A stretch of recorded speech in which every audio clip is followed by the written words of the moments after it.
Hello friends, welcome to exam setup. मैं आपका दोस्त राहुल और आज हम डिस्कस करेंगे, जैसा कि आपने थंबनेल में देखा, कि मेरा स्कोर रॉ स्कोर क्या रहा यूपी लेखपाल 2022 में। और कुछ पॉइंट्स मैंने लिखे हुए हैं जिससे कि मैं भूल ना जाऊँ। टाइम मैंने कितना दिया और एग्ज़ाम पोस्टपोन होने से क्या क्या परेशानियाँ हुई, क्योंकि आपको पता है लगभग 2 से 3 बार एग्ज़ाम पोस्टपोन हुआ। और मेरा रॉ स्कोर क्या था और कैटेगरी वाइज स्कोर में मैथ में, हिंदी में, जीएस में या ग्रामीण परिवेश में मैंने कितना स्कोर किया। और कुछ सिली मिस्टेक्स की एग्ज़ाम में, नहीं तो लगभग 4 से 5 मार्क्स और आ सकते थे। तो चलिए डिस्कस करते हैं। जैसा कि फ्रेंड्स मैंने लिखा है कि कितना टाइम दिया मैंने, तो लगभग आपको बता देता हूँ मैं, क्योंकि जॉब करता हूँ मैं इमरजेंसी सर्विस उत्तर प्रदेश में 108 में। तो मेरा जो टाइम बहुत, मैं लास्ट में जो पेट के लिए उसके लिए भी मैंने लीव दी थी लगभग 15 दिन की। तो इसमें जो लीव टाइम था लगभग 4 से 5 घंटे, 4 घंटे लगभग मिनिमम दे रहा था मैं, क्योंकि 2 से मेरा टाइम होता है 10 बजे का। तो सुबह जो टाइम मिलता था, रात में 1 घंटे लगभग दे देता था मैं। लगभग 4 घंटे तो मैं डेली देता था, मिनिमम 4 घंटे। तो एग्ज़ाम पोस्टपोन होने से दिक्कत क्या हुई मुझे, उसके बाद मैंने लास्ट में बताता हूँ मैं आपको कि मैंने लीव ली तो उससे क्या फ़ायदा हुआ, क्या नुकसान हुआ मुझे। एग्ज़ाम पोस्टपोन, फर्स्ट आपको पता है कि पहले जून में होना था एग्ज़ाम, उसके बाद इन्होंने पोस्टपोन किया 24 जुलाई को, जून से जुलाई कर दिया, आपको पता है। तो यहाँ पर मैंने लीव नहीं ले पाई थी, क्योंकि लगभग 15-20 दिन पहले मैं देता था। 14-15 दिन की लीव चाहिए तो लगभग 20 या 25 दिन पहले दे देते हैं एप्लीकेशन लिख के। तो यहाँ पर इन्होंने पहले ही बता दिया था, लगभग 20-25 दिन पहले ही, तो मैंने एप्लीकेशन नहीं डाल पाई थी। तो यहाँ पर तो चलिए बच गया मैं। यहाँ पर 24 जुलाई को क्या हुआ कि यहाँ पर मैंने अप्लाई कर दिया था लीव की, और एक बार अगर आप लीव डाल देते हैं तो कैंसिल नहीं होती, फिर आपको लेनी ही पड़ेगी और फिर उसके बाद दोबारा नहीं ले सकते आप अंडर 3 मंथ। तो यहाँ पर मैंने लीव डाल दी और एग्ज़ाम पोस्टपोन करके इन्होंने दोबारा 7 दिन आगे बढ़ा दिया था, जैसा कि आपको पता है। तो वहाँ मुझे दिक्कत आई, क्योंकि मैंने लगभग 15 दिन की लीव मैंने लगभग 9 तारीख के समथिंग छुट्टी ले ली थी, 9 तारीख से। तो यहाँ पर जब 24 तारीख तक मेरी छुट्टियाँ थी, तो 25 के समथिंग में फिर दोबारा जाने लगा, क्योंकि आप दोबारा फिर एक्सटेंड नहीं करा सकते हो, ज़्यादा बढ़ा नहीं सकते हैं। फिर मुझे जाना पड़ा। इनके पोस्टपोन होने की वजह से मुझे 7 दिन का, आपको पता है लास्ट के जो डेज़ होते हैं बहुत ही क्रूशियल, बहुत ही इम्पोर्टेंट डेज़ होते हैं, क्योंकि लास्ट में आपको फोकस रखना पड़ता है और रिवीजन पे फोकस करना पड़ता है। तो वो जो 7 दिन है मेरे, यहाँ पर उनकी गलती की वजह से थोड़ा मुझे नुकसान झेलना पड़ा ऑन जॉब। अगर जॉब नहीं होती तो मैं आराम से फ़ायदा उठा सकता था।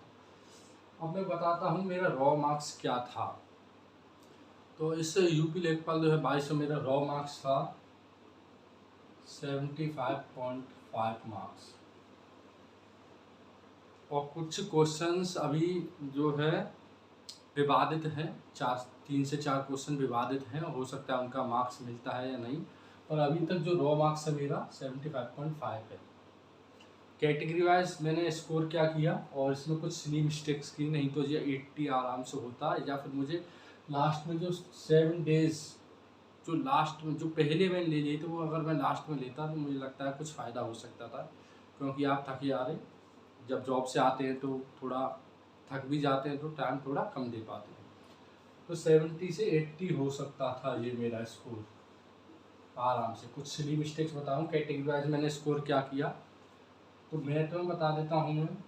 मैथ मेरा सबसे फेवरेट सब्जेक्ट है, और यहाँ पर लगभग मेरा 100% ही रहता है स्कोर। चाहे वो एसएससी एग्ज़ाम दूँ मैं, चाहे कोई भी स्टेट एग्ज़ाम, रेलवे एग्ज़ाम, कोई भी एग्ज़ाम देता हूँ मैं, तो लगभग 100% मेरा स्कोर आता है इसमें, जिस श्योरिटी होती है मुझे। पेट में दिया था मेरे तो लगभग 20 मार्क्स का डीआई था पेट में 2021 वाले में, और 5 मार्क्स के जो अर्थमेटिक पोर्शन था, तो उसमें 25 आउट ऑफ 25 मेरे मार्क्स आए थे। तो यहाँ पर मेरा कहते हैं कुछ सिली मिस्टेक्स एग्ज़ाम हॉल में हो ही जाती हैं गलती से। तो यहाँ पर जो सिली मिस्टेक की वजह से मेरा 23 आउट ऑफ 25 स्कोर रहा, इसका बड़ा दुख हुआ मुझे कि 25 आउट ऑफ 25 ही मान के चलता हूँ मैं इसमें स्कोर। और ये क्वेश्चन में बता देता हूँ मैं कौन सा क्वेश्चन था। वो लगभग आप मेरा जो सेट था वो बुकलेट जो थी मेरी सी थी, जिसमें आप क्वेश्चन दे सकते हैं 32 क्वेश्चन था, जहाँ पे मैं क्या करता हूँ एक साथ ही फिल करता हूँ OMR मार्कशीट। तो मैं जब आप पेन से करता हूँ टिक ऐसे करता हूँ ऐसे, तो ऐसे ही मैंने टिक किया था। ऑप्शन याद नहीं, जो भी टिक किया था मैंने सही जो आंसर था। पर जब मैं फिल करने आया पूरे पेपर अटेम्प्ट करने के बाद जब फिल करने आया तो कहाँ से पता नहीं मैंने जो ये था दूसरा फिल कर दिया। बड़ा दुख है, मुझे अभी भी समझ में नहीं आ रहा था ये कैसे कर दिया मैंने। तो ये सिली मिस्टेक हो जाती है। एक और क्वेश्चन है ग्रामीण परिवेश का, वो 76 क्वेश्चन है, क्वेश्चन 76। तो इन दोनों क्वेश्चंस जो सिली मिस्टेक करी इनसे मेरे 2.5 नंबर, क्योंकि 2 नंबर मिलते हैं और आधा नंबर कट गया, तो लगभग 2.5 नंबर ये मेरे कट गए, नहीं तो 78 मार्क्स यहीं से हो जाते। मैं तो मेरा स्कोर ये रहा। और बता देता हूँ हिंदी में मेरा स्कोर 23 रहा, और GS में मेरा स्कोर 18, और ग्रामीण प्रवेश में मेरा स्कोर थोड़ा कम रहा क्योंकि थोड़ा टाइम कम दे पाया था। मिला के 78 हो रहे हैं और कुछ कट भी गए, जिससे कि 75.5, क्योंकि मैं ज़्यादा रॉन्ग क्वेश्चन या जो नहीं आते मैं ज़्यादा अटैम्प्ट नहीं करता, मेरी ये खासियत है। कैटेगरी वाइज मेरा स्कोर बता दिया कि यहाँ पर सबसे बड़ा दुख मुझे यहाँ हुआ 25 आउट ऑफ 25 ना लाने का। और ये आप देख सकते हैं सिली मिस्टेक की ज़्यादातर बच्चे करते भी हैं कि ट्रिक कुछ किया और फिल कुछ और कर दिया, ये ज़्यादातर होता ही है। तो इस बार मेरे साथ हो गया 2 क्वेश्चन में, जिसका मुझे बड़ा दुख है। और यही था, बताया कि मैंने कि मेरा स्कोर क्या रहा। और देखते हैं कट ऑफ लगभग क्या रहती है, कि अभी जो 2 से 3 से लगभग 3 से 4 क्वेश्चन अभी विवादित हैं, जहाँ पर इन्होंने जो क्वेश्चन ही डिफरेंट पूछ लिया है, या ऑप्शंस में ही नहीं है, या ऑप्शन गलत मान लिया है। तो कुछ ऐसे क्वेश्चंस हैं जो विवादित हैं, और देखते हैं चलिए क्या होता है। यही था। अगर वीडियो अच्छी लगी हो तो लाइक कीजिए, सब्सक्राइब कीजिए। जय हिंद।